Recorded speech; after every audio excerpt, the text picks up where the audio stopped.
Day by day, I feel gaming has becoming increasingly more popular for a pretty obvious reason. Along with that, I feel collecting physical copies of games has also gotten pretty popular as well. And I feel a big reason of this just has to be that, digital stores can shut down any minute and you can't really access a lot of games that way. And I feel owning a physical copy of a lot of these games can at least mean that if you have those consoles laying around, you can at least play them. And I've actually had really fun experiences with collecting games and just owning physical games because, you get to see the case, the artwork, and everything that came with it, and you get to have something that you physically show. And to me, it's kind of like owning a piece of that console's history. And with this video, of course, I want to talk about some tips that people might want to hear if they're getting into collecting, and maybe for people who are experienced collecting, just want to hear maybe some things to look out for. And of course, I'll throw in my experiences once in a while. And my first tip has to be know exactly what version of the game you want or are interested in because they could have some pretty massive differences in them. Stuff like DMC3 with its special edition and basically all the Disgaea games so far had stuff like this, where for the latter, all the DLC and extra stuff was included in the re-releases, and for the former, it's pretty much the same case with some extra stuff like Virgil as a playable character, having Bloody Palace as a mode and a few others, but I feel like the difference is that again, the Disgaea series has its special versions ported to many other consoles, so you might want to reconsider buying it elsewhere. And with DMC3, it's pretty much on the PS2, both the versions, and I do know that the special edition has been the one that's been ported to numerous consoles, so maybe you want to collect, say, the original version if you already have the special edition elsewhere. Of course, I don't think it's 100% necessary to buy a whole new console for a single title, it's just whether you want those editions or not. For me, I found it that, of course, the most recent edition is a little bit easier to find since it was in print a lot more recently, of course. For example, I want to get a copy of Persona 3 for my PS2, and obviously Fez was the easier version, so I ended up getting that, and I think I got it for around 20 bucks. This also goes the same thing with DMC3 Special Edition, because that was way easier for me to find, and I got it for about 10 bucks, so obviously that was a really good deal to me. And this next one kind of relates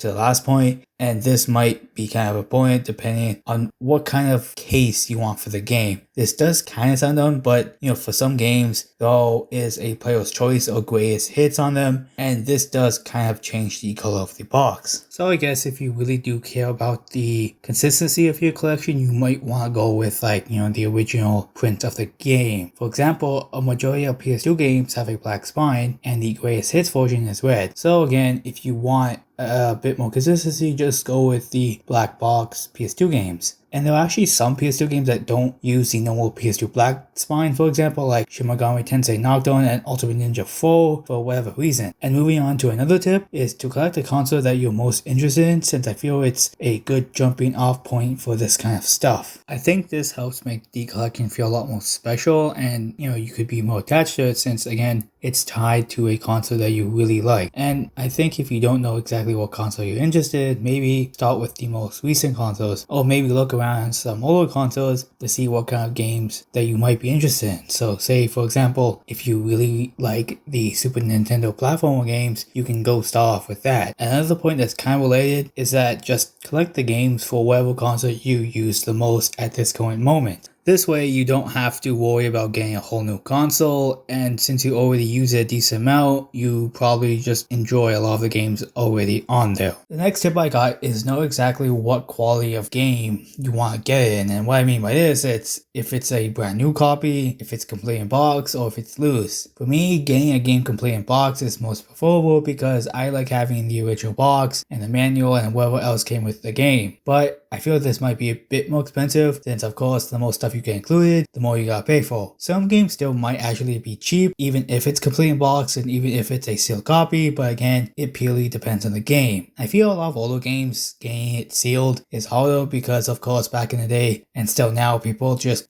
open up the brand new game and play it, but again, it just purely depends on where you find it. I mostly mentioned this one just because a good while ago I did have the chance to get a complete in-box version of Pokemon Black 2 and I didn't get for whatever reason, and that decision still, haunts me to this day, even though the completed box version was like $5 more. And honestly, I just, want to stress that make sure you're fine with the condition of the game when you get it. I also want to mention for a lot of older games, you might want to keep in mind what region the game was in originally because some older consoles are region locked. So if you want to get a PAL version for cheaper, just make sure you have a PAL version of that console. There's also something that can kind of happen when you online shop, and that's getting a totally different version of the game or not getting the authentic copy. Like, for example, when I got Xenoblade Definitive Edition, I ended up getting the UAE version instead of the North American version. It still plays fine on my Switch since I believe that version is pretty much a North American copy, but it's just produced without Asian countries, I believe. And the other game I got was Summit Knight Swordcraft 2, where in this case it's a reproduction call, and I knew this beforehand, but keep this in mind if you want the correct version or if you want an authentic copy. Also, make sure to check on your local area if there's any gaming stores around you, because more often than not, they can got some pretty nice offering. Like, for example, I ended up getting a few games like DMC 1, DMC 3 Special Edition, Pokemon Y, and Final Fantasy 9. There's definitely a better chance of you finding older games in slightly better conditions at these stores, and also it being,